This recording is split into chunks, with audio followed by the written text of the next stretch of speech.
ये presentation amazing facts के मित्रों के द्वारा लाया जा रहा है।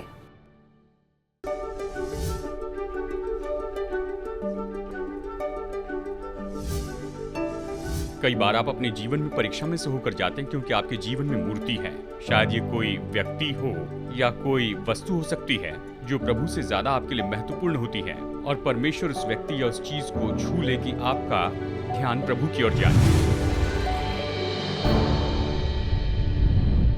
मैं आपको एक व्यवहारिक संदेश देना चाहता हूं। आशा करता हूं कि यह आपके लिए बड़े प्रोत्साहन का रहेगा।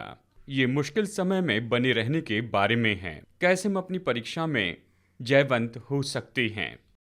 बाइबल इसके बारे में बहुत ही स्पष्ट है कि हमारी जिंदगी में परीक्षाएं होगी। हर एक व्यक्ति अपनी जिंदगी में कभी न कभी मुश्किलों का अनुभव करेगा ही। आप पढ़ सकते हैं सबोपदेशक अध्याय 2 वचन 23 में, उसके सब दिन तो दुखों से भरे रहते हैं और उसका काम खेद के साथ होता है, रात को भी उसका मन चैन नहीं पाता। पर जितने यीशु मसीह में भक्ति के साथ जीवन बिताना चाहते हैं, दूसरा तीमुथियुस 3:12 में वो कहता है, वे सब सताए जाएंगे। पौलुस कहता है, और चेलों के मन को स्थिर करते रहे और ये उपदेश देते थे कि विश्वास में बने रहो, और ये कहते थे हमें बड़े क्लेश उठाकर परमेश्वर के राज्य में प्रवेश करना होगा। ये तो क्लेश के द्वारा है कि प्रभु राज्य में जाएं। हर एक व्यक्ति मुश्किल समय का अनुभव करता है, लेकिन निराश मत होइए, इसके बावजूद हम आनंद प्राप्त कर सकते हैं और विश्वास पा सकते हैं।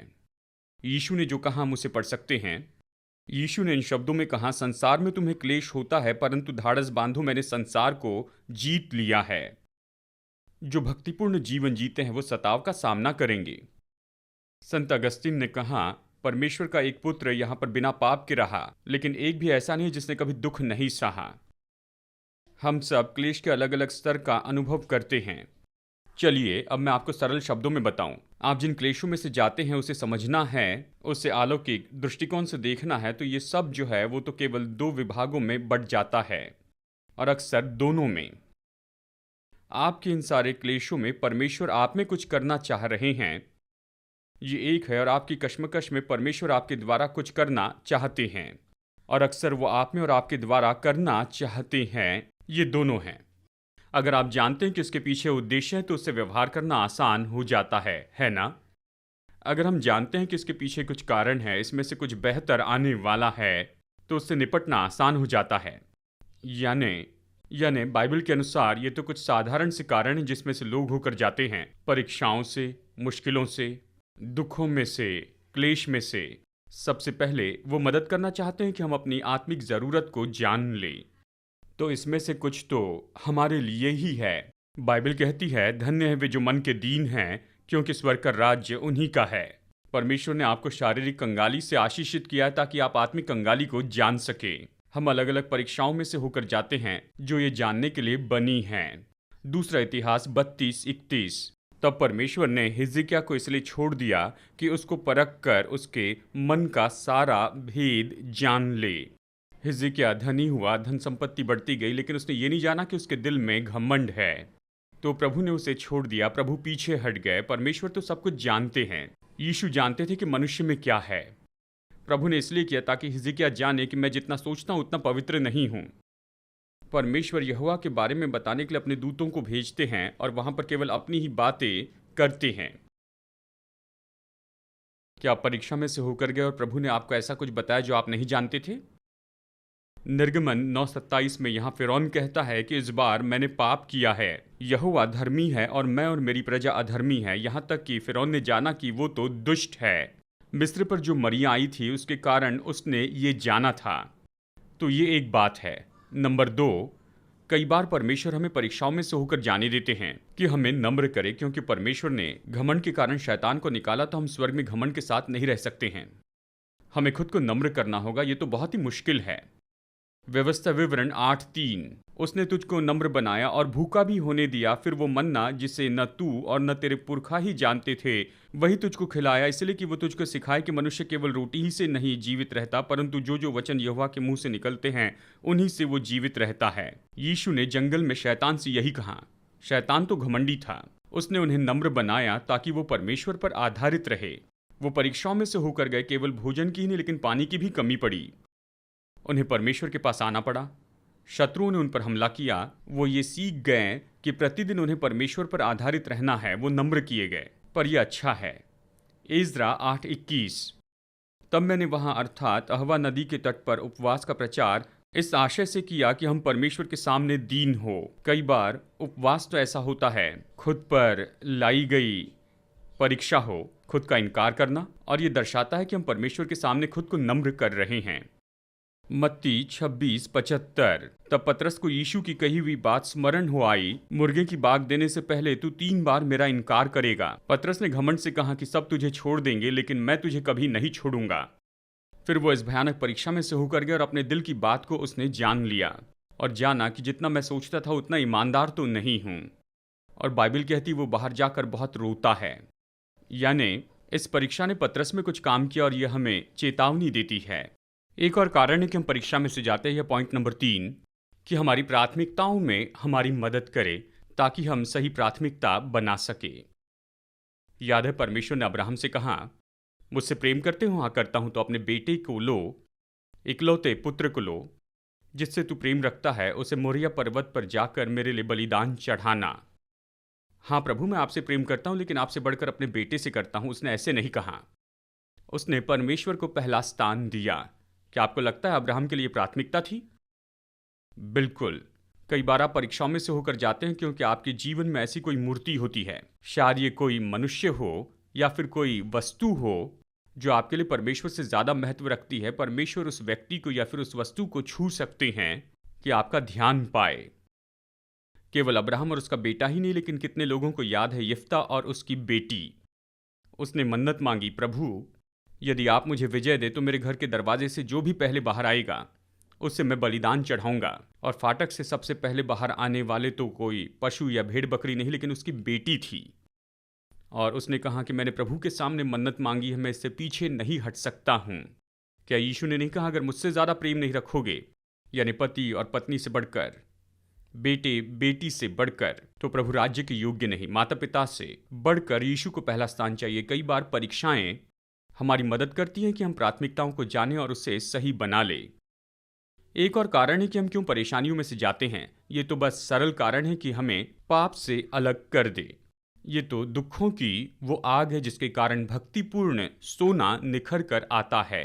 पहला पत्रस 4:1 और 2। इसलिए जबकि मसीह ने शरीर में होकर दुख उठाया तो तुम भी उसी मनसा को हथियार के समान धारण करो, क्योंकि जिसने शरीर में दुख उठाया वो पाप से छूट गया, ताकि भविष्य में अपना शेष शारीरिक जीवन मनुष्यों की अभिलाषा के अनुसार नहीं वरन परमेश्वर की इच्छा के अनुसार व्यतीत करे। इब्रानियों 12:10।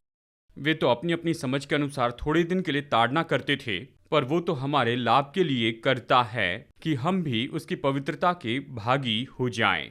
यानी कई बार परमेश्वर हमें इन दुखों में से होकर जाने देते हैं। चलिए इस पर हम कुछ समय गौर करेंगे, क्योंकि ये ताड़ना होती है। अब कितने लोग माता पिता हैं?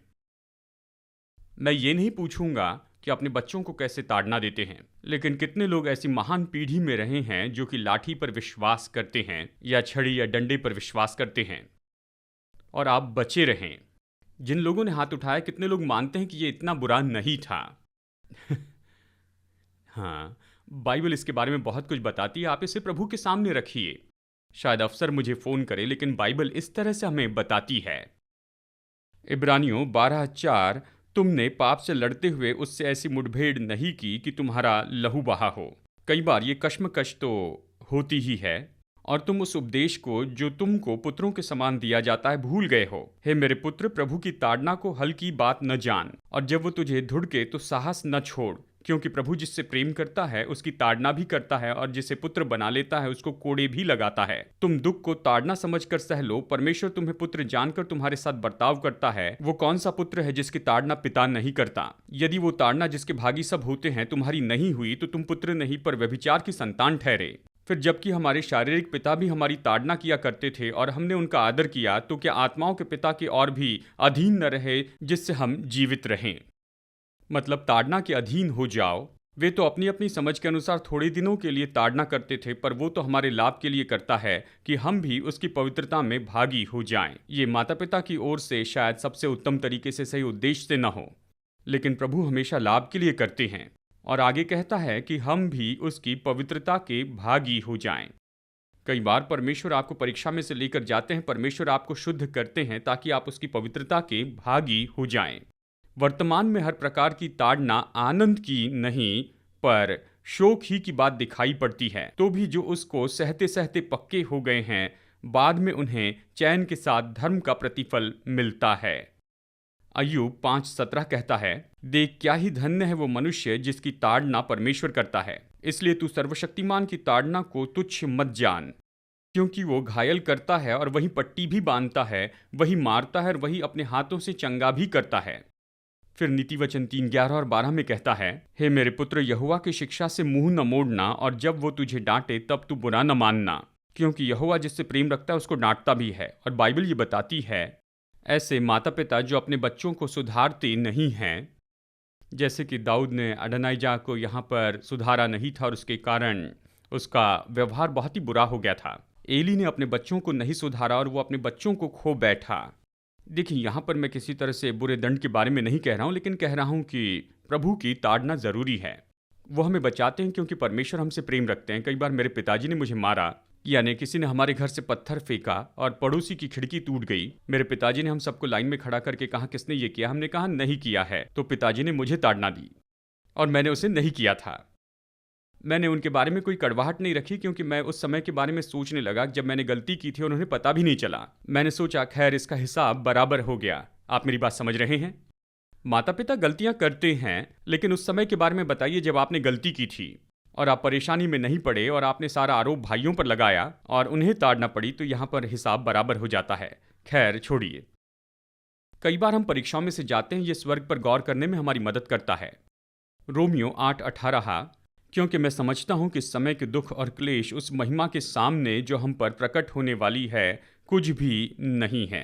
जैसे आप आगे की सोचते हैं, स्वर्ग की ओर देखते हैं, तो ये जानने में हमें शांति मिलती है। जब आपको पता होता है कि ये ज़्यादा समय नहीं रहेगा तो कुछ भी सह लेते हैं। यह आपको याद दिलाता है कि आप जिन दुखों में वो हमेशा रहने वाले नहीं हैं। यानी इस जिंदगी में जितने भी दुख हैं, ये तो पानी की एक बूंद के जैसे हैं जो समुंदर जैसे दिखाई देती है। मतलब इस संसार में शायद उस एक बूंद के कारण आपको बहुत सी परेशानियां होगी, लेकिन इसके बदले प्रभु आपको स्वर्ग में ऐशो आराम का समुंदर देंगे जिसे आप नहीं समझ सकते, पूरे अनंत काल के लिए। यानी इस जीवन के दुखों को आपको बड़े धीरज से सहना होगा, जो कि लंबे दिखाई देते हैं। ये तो सच में कुछ भी नहीं है। पौलुस कहता है कि अगर इसकी तुलना करे उस महिमा से जो परमेश्वर ने उससे प्रेम करने वालों के लिए रखी है। आमेन। तो कहीं मत जाइए दोस्तों, हम बस कुछ ही पल में वापस आएंगे आज के प्रेजेंटेशन को पूरा करने के लिए। क्या आप कल्पना कर सकते हैं कि आप किसी महासागर में ऐसे फंसे हैं, अकेले ही वहां पर तैर रहे हैं और पाते हैं कि आप भूखे शार्क से घिरे हुए हैं। तब आपके बचाव के लिए कोई हेलीकॉप्टर आ जाए तो आप कितने धन्यवादी होंगे। हमारे पास एक स्टडी गाइड है जो उद्धार के बारे में बताती है और इसका नाम है निश्चित मौत से बचाया गया। इसमें बहुत ही सुंदर रीति से वचन के माध्यम से समझाया गया है। इसमें उद्धार के बारे में बड़े सवालों का जवाब दिया गया है। उद्धार पाने के लिए मुझे क्या करना चाहिए? मैं दिल में शांति कैसे पा सकता हूँ? मैं विजयी जीवन कैसे जी सकता हूँ? अपने विश्वास दूसरों को कैसे बता सकता हूँ? अपनी फ्री कॉपी मंगवाने के लिए स्क्रीन के नंबर पर फोन कीजिए और ऑफर नंबर 203 मंगवाइए, या फिर हमारी वेबसाइट पर जाइए और इस महत्वपूर्ण स्रोत को पढ़ने के बाद इसे अपने दोस्तों को दीजिए। तो आइए आज के प्रेजेंटेशन में वापस चलते हैं और परमेश्वर के वचन से अद्भुत तथ्यों को सीखते हैं। जानते हैं, रिंग में बॉक्सर हर तरह के पंच को सह लेते हैं जब वो ध्यान देते हैं उस पारितोषिक की ओर, टाइटल की ओर। मैं बॉक्सिंग की सिफारिश नहीं करता हूँ, ये कठोर ऐसा खेल है, लेकिन पहले मैं इसे देखा करता था। पहले मेरी माँ एक बॉक्सर से शादी करना चाहती थी जो कि एक बड़े बॉक्सर थे, और न्यूयॉर्क शहर में एक फाइट हुई थी। आपको याद होगा जब मोहम्मद अली इसमें लड़ रहे थे। मैं तो उस समय बच्चा था और वो जो फ्रेजर से लड़े, ये ऐसी कुछ फाइट्स में थी जिसमें मोहम्मद अली हार गए थे और वो रिंग में आमने सामने खड़े रहें और 15 राउंड तक एक दूसरे से लड़ते रहें। 2 हेवीवेट बॉक्सर थे ये, और मोहम्मद अली तो बहुत मार खाए और उस समय वो बहुत ही बुरे समय में थे। और फाइट के बाद वो लॉकर रूम में थे, वो टेबल पर पड़े थे और डॉक्टर उन्हें जांच रहे थे। उन्हें बहुत जख्म हुए थे, वो लहूलुहान थे। तब डायना रॉस सिंगर आई।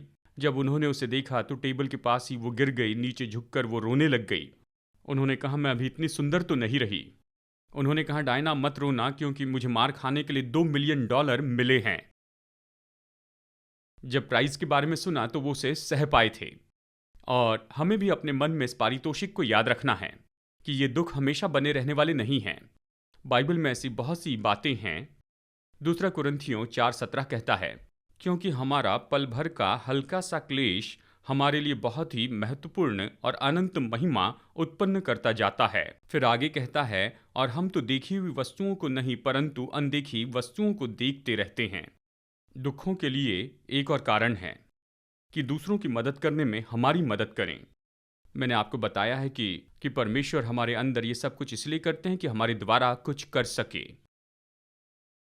अय्यूब पर क्लेश आया और वो सोचने लगा ये क्यों हो रहा है। उसके और उसके दोस्तों ने एक पूरी किताब में चर्चा की कि धर्मी जन क्यों दुख सहता है। कितने लाखों लोगों ने अय्यूब के धीरज से प्रोत्साहन प्राप्त की है। याकूब भी अय्यूब के धीरज के बारे में बताता है। हम अंत में देखते हैं कि परमेश्वर भले हैं और हम इस बात को देखते हैं कि इन चित्रों के पीछे युद्ध हो रहा है। और जब आप अय्यूब के दुखों को देखते हैं उस समय वो अपने दृष्टिकोण से इसे नहीं देख पा रहा है, लेकिन जब हम इतिहास में उसे देखते हैं वो ये है कि कई बार प्रभु इसकी अनुमति देते हैं कि हमें सिखाए और दूसरों की मदद करें। देखिए 2 कुरिन्थियों अध्याय 1:3। अब ये एक बहुत ही गहरा ऐसा वचन है, इसे आप गौर से सुनते जाइए। पौलुस कई बार बुद्धिमत्ता दिखाता है। हमारे प्रभु यीशु मसीह के परमेश्वर और पिता का धन्यवाद हो, जो दया का पिता और सब प्रकार की शांति का परमेश्वर है। ये तो बहुत ही अद्भुत शब्द है। वो हमारे सब क्लेशों में शांति देता है ताकि हम उस शांति के कारण जो परमेश्वर हमें देता है उन्हें भी शांति दे सके जो किसी प्रकार के क्लेश में हो। ये संदेश है कि कैसे मुश्किलों से बाहर आएं। हम क्लेशों से क्यों जाते हैं? ताकि उन्हें तसल्ली दे सके जो क्लेशों में हैं, ताकि हम उस शांति के कारण जो परमेश्वर हमें देता है उन्हें भी शांति दे सके। क्योंकि जैसे मसीह के दुखों में हम अधिक सहभागी होते हैं वैसे ही हम शांति में भी मसीह के द्वारा अधिक सहभागी होते हैं। यदि हम क्लेश पाते हैं तो ये तुम्हारी शांति और उद्धार के लिए है, और यदि शांति पाते हैं तो ये तुम्हारी शांति के लिए, जिसके प्रभाव से तुम धीरज के साथ उन क्लेशों को सह लेते हो जिन्हें हम भी सहते हैं। यानी आप जिसमें से होकर जा रहे हैं प्रभु शायद उसका उपयोग करे कि आपको अनुशासित करें, लेकिन इसके बहुत से उद्देश्य हो सकते हैं। आप जिन बातों में से होकर जा रहे हैं ताकि आप दूसरे व्यक्ति के साथ में जुड़कर उनकी मदद कर सके।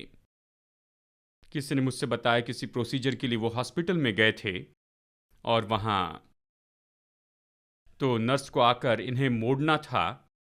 यानी ये नर्स आती है, बड़ी कठोरता से उन्हें मोड़ देती है, आकर ऐसे पलटा देती है। मैं वहां पर दर्द में था, ओ ओ ओ। और फिर कहाँ अगले ही दिन कोई और नर्स वहां पर आई और उन्हें इन्हें मोड़ना था। फिर उन्होंने पूछा कि आपको दर्द हो रहा है, बताइए कि हम जल्दी से आपको मोड़ रहे हैं। वो इतनी परवाह कर रहे थे और आखिरकार ये जैसे तैसे आराम से लेट गए। फिर उन्होंने कहा कि नर्स, मैं आपकी सराहना करता हूं क्योंकि आप बहुत ही सचेत और बहुत ही नम्र रहे हैं, लेकिन कल जो नर्स आई थी वो तो प्रोफेशनल रेसलर के जैसे थी, उसने मानो मुझे पटक दिया। तो इस नर्स ने कहा, खैर मैं आपको बता दूं कि आपकी जो सर्जरी हुई है मेरी भी वही सर्जरी हुई है। मैं जानती हूं आप कैसे महसूस करते हैं। यानी जब आप किसी तरह की परीक्षा या मुश्किलों में से होकर जाते हैं तो बस कहिए, प्रभु मुझे पता नहीं कि मैंने क्या किया कि इसके योग्य हो गया। शायद मैं इसके योग्य भी नहीं हूं। शायद वो आपका उपयोग कर रहे हैं कि दूसरों की मदद कर सके। चलिए एक और बात देखते हैं कि हम क्यों मुश्किलों में से होकर जाते हैं, कि हम मसीह गुणों में बढ़ते चले जाएं। पहला पत्रस 1:6। इस कारण तुम मगन होते हो, यद्यपि अवश्य है कि अभी कुछ दिन के लिए नाना प्रकार की परीक्षाओं के कारण दुख में हो, और ये इसलिए है कि तुम्हारा परखा हुआ विश्वास, जो आग से ताए हुए नाशवान सोने से भी कहीं अधिक बहुमूल्य है, यीशु मसीह के प्रकट होने पर प्रशंसा और महिमा और आदर का कारण ठहरे। इस तरह से ये कहता है। याकूब 1:2 में कहता है, हे मेरे भाइयों, तुम इसको पूरे आनंद की बात समझो। जब आप परीक्षा में से जाते हैं तो कितने लोग सोचते हैं कितने आनंद की बात है। हे मेरे भाइयों, जब तुम नाना प्रकार की परीक्षाओं में पढ़ो तो इसे पूरे आनंद की बात समझो, ये जानकर कि तुम्हारे विश्वास के परखे जाने से धीरज उत्पन्न होता है। विश्वास के परखे जाने से आपका विश्वास बढ़ता है, ये धीरज उत्पन्न करता है। बाइबल कहती जो अंत तक धीरज रखेगा वो उद्धार पाएगा। यहाँ पर धीरज या सहना शब्द है, पर धीरज को अपना पूरा काम करने दो। क्यों कहता है धीरज को? उसे काम पूरा करने दो, क्योंकि ये संभव है कि आप अपनी ज्यादा परीक्षाओं में जयवंत नहीं हो सके। कहिए, प्रभु आप इसके द्वारा जो भी मुझे सिखाने की कोशिश कर रहे हैं उसे मैं स्वीकार करता हूँ। कई बार जिन परीक्षाओं का हम सामना करते हैं उसके द्वारा किसी न किसी तरीके से परमेश्वर को महिमा मिलती है। यीशु ने क्यों कहा कि लाजर बीमार हो गया है? क्या इसलिए क्योंकि उसने ज्यादा शक्कर खाई थी? नहीं, लेकिन यीशु ने चेलों से कहा यह परमेश्वर की महिमा के लिए है। शायद सही तरीके से नहीं सुना, परमेश्वर की महिमा के लिए। यूहन्ना अध्याय 9। जाते हुए यीशु ने एक मनुष्य को देखा जो जन्म से अंधा था। तो उसके चेलों ने उससे पूछा, है रब्बी, किसने पाप किया था कि ये अंधा जन्मा? क्या इसने कुछ गलत किया या फिर इसके माता पिता ने पाप किया? हम हमेशा सोचना चाहते क्यों, लेकिन यीशु ने कहा किसी ने नहीं, परंतु ये इसलिए हुआ कि परमेश्वर के काम उसमें प्रकट हो, कि परमेश्वर इसकी चंगाई के द्वारा बहुतायत से महिमा पाएंगे। यानी वो आदमी तो अंधा था, वो बूढ़ा नहीं था, लगभग 17-18 साल का ही होगा, और वो जिंदगी भर अंधा रहा। शायद आप सोचे, जिंदगी भर अंधा होना कितनी भयानक बात है। प्रभु ने इसे होने दिया ताकि परमेश्वर को महिमा मिले। जब उसे दृष्टि मिली तो उसने कितना अच्छा महसूस किया होगा। और अनंतकाल की तुलना में ये जो दुख है, ये सच में कितना है। यीशु के द्वारा उसने चंगाई पाई, अनंत जीवन पाया। तो यहां पौलुस कहता है कि हमें कुम्हार से ये नहीं पूछना है कि तूने एक बर्तन ऐसा क्यों बनाया, दूसरा वैसा क्यों बनाया। हमें भरोसा करना है परमेश्वर प्रभु हैं, वो जानते हैं कि क्या कर रहे हैं। कुछ लोग सोचते मैं तंदुरुस्ती में पैदा हुआ हूं और मेरे भाई को फाइब्रोसिस है, ताकि उसमें परमेश्वर को महिमा मिले। मेरे भाई के मरने के पहले मैं उनके साथ प्रार्थना कर पाया और उसने यीशु को अपने दिल में न्योता दिया। रोमियो 8:16। आत्मा आप ही हमारी आत्मा के साथ गवाही देता है कि हम परमेश्वर की संतान हैं, और यदि संतान है तो वारिस भी, वरन परमेश्वर के वारिस और मसीह के संगी वारिस हैं, कि जब हम उसके साथ दुख उठाएं तो उसके साथ महिमा भी पाएं। कई बार हम परेशानियों के बिना कुछ सीख नहीं पाते हैं। क्या आपने ये सीखा है कि दर्द सबसे अच्छा सिखाने वाला है? दर्द में आप ऐसे पाठ सीखते हैं जिसे किसी और तरीके से नहीं सीख सकते। मैं आपको एक बात बताना चाहता हूं, जब कोई इग्निशन ऑन करने वाला है तो स्पार्क प्लग की वायर को पकड़कर न रहें। मैंने ये सीखा है कि केवल 12 वोल्ट्स का झटका नहीं है, लेकिन कैपेसिटर में से ये होकर आता है। आप इसमें 10,000 वोल्ट्स का अनुभव करते हैं। मुझसे पूछिए मुझे ये कैसे पता है। आप मुझसे पूछिए मुझे कैसे पता कि कार पार्क करने के बाद डिस्क ब्रेक को हाथ लगाना नहीं चाहते हैं। वो बहुत गर्म होते हैं। मैं उसे फिर कभी नहीं करूंगा। मैंने ये पाठ सीखे हैं। यदि परीक्षा में से होकर जा रहे हैं तो आप प्रभु से कहिए, प्रभु आप मुझे सिखाना चाहते हैं तो मुझे आप सिखाते जाइए। परीक्षाओं से न डरें। हाँ, जिंदगी सभी के लिए मुश्किल होती है। आमेन। आपको डरने की जरूरत नहीं। किसी ने एक बार कहा है, जो दुखों से डरता है तो जिससे वो डर रहा है उसके कारण दुख उठा रहा है। थॉमस ए कैंपस ने कहा, जो दुखों को सहना जानता है वो शांति से उसे सह लेता है। ऐसा व्यक्ति खुद पर जय पाया है, वो संसार में प्रभु मसीह का मित्र है और स्वर्ग का वारिस है। बाइबल हमें बताती है कि मसीह ने हमारे लिए दुख उठाया है। इब्रानियों 2:9। पर हम यीशु को, जो स्वर्गदूतों से कुछ ही कम किया गया था, मृत्यु का दुख उठाने के कारण महिमा और आदर का मुकुट पहने हुए देखते हैं। गत्समनी में प्रभु ने कहा कि प्रभु किसी तरह से इस कटोरे को मुझसे टाल दे, ताकि परमेश्वर के अनुग्रह से वह हर एक मनुष्य के लिए मृत्यु का स्वाद चखे। क्योंकि जिसके लिए सब कुछ है और जिसके द्वारा सब कुछ है, उसे यही अच्छा लगा कि वो बहुत से पुत्रों को महिमा में पहुंचाए, तो उनके उद्धार के कर्ता को दुख उठाने के द्वारा सिद्ध करे। तो वो हमारे कप्तान हैं, उसने दुख उठाया है, तो हम जानते हैं कि इससे भलाई हुई। यहाँ तक कि क्रूस के तले जो सिपाही था, उसने यीशु को दुख उठाते हुए देखा और ये कहते हुए सुना कि पिता इन्हें क्षमा कर, और उसे दुख उठाते हुए देखकर उसने कहा कि निश्चय ये परमेश्वर का पुत्र है। जब विश्वासी लोग ये जानते हैं कि कैसे आनंद से और धीरज से अपने दुखों को सह ले, तो ये कई बार गवाही देने के लिए बहुत अच्छा मौका होता है। आमेन। और प्रभु इसमें काम करते हैं। मैं एक छोटी सी कविता सुनाता हूं। आपने शायद ये पहले भी किसी से सुनी है। सीप का कीड़ा और मोती। एक सीप के कीड़े की मैं कहानी आपको बताता हूं, जिसने पाया कि कुछ रेत उसके सीप में आ गई है। रेत के एक छोटे दाने के कारण उसे इतना दर्द हुआ, उस कीड़े ने उस रेत के कारण बहुत दुख उठाया। अब क्या यह सच में उसकी गलती थी जिसके कारण वो इतनी बुरी दशा में आ गया था? तो उसने भीतर में कहा, अगर मैं इसे दूर नहीं कर सकता तो मैं इसे बेहतर बनाऊंगा। और अक्सर जैसे होता है, कई साल बीतते चले गए और वो आखिर अपनी मंजिल पर पहुंच गया। और फिर देखिए यहाँ पर क्या हुआ कि रेत का एक छोटा सा दाना जो उसे इतना परेशान करते आया है, अब वो सुंदर मोती बन चुका था। इस कहानी का एक अर्थ है, क्या ये अद्भुत नहीं कि एक छोटा कीड़ा उस रेत के साथ में क्या करता है? तो हम सच में क्या क्या नहीं कर सकते हैं कि जो कुछ भी हमारे पास में आता है उसे हम बेहतर बनाते जाएं। परमेश्वर परीक्षा आने देते हैं क्योंकि वो आपसे प्रेम करते हैं। हमें उससे अच्छे से देखना है, स्वर्गीय दृष्टिकोण से देखना है, और जो भी दर्द है वो ऐसे बना नहीं रहेगा। ये केवल कुछ समय का है। तो बस प्रार्थना कीजिए, प्रभु मेरी मदद कीजिए कि मैं दूसरे लोगों को दुख न दूं। अगर मैं आपके लिए दुख उठाता हूं तो मैं आनंद मनाऊं। यीशु ने कहा कि तुम मगन हो जाओ, और याद रखिए कि प्रभु ने दुख उठाया, और दुख उठाना हमारे लिए आदर की बात है विश्वासी के नाते। आमीन।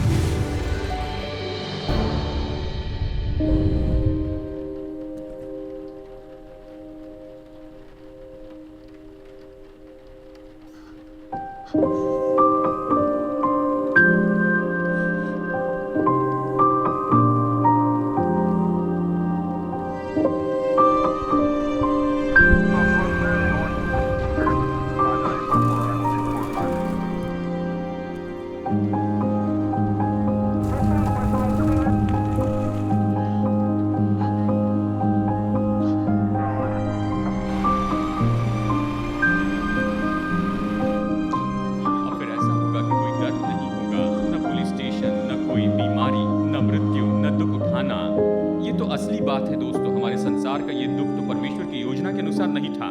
वो सब कुछ अपनी असली योजना में वापस लेकर आएगा। धन्य है जो मन के दीन है, वो स्वर्ग के राज्य के वारिस होंगे। क्योंकि मैं भूखा था और तुमने मुझे खाने के लिए दिया। मेरे इन छोटे से छोटे भाइयों के लिए तुमने जो कुछ भी किया है वो तुमने मेरे लिए किया है।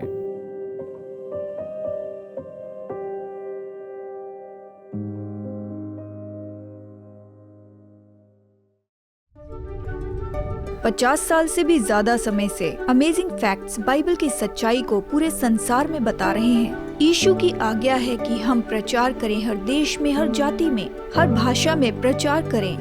आपकी प्रार्थना और सहायता के लिए धन्यवाद।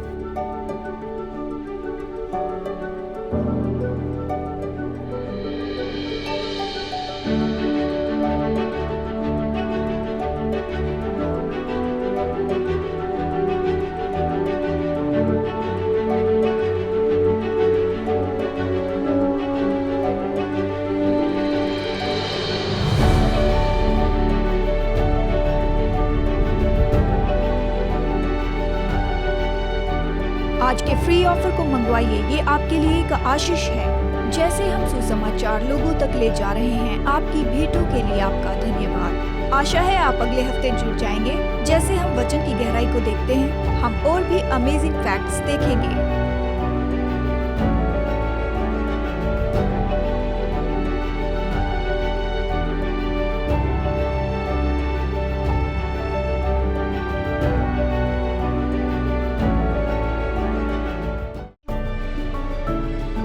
ये प्रेजेंटेशन अमेजिंग फैक्ट्स के मित्रों के द्वारा लाया गया।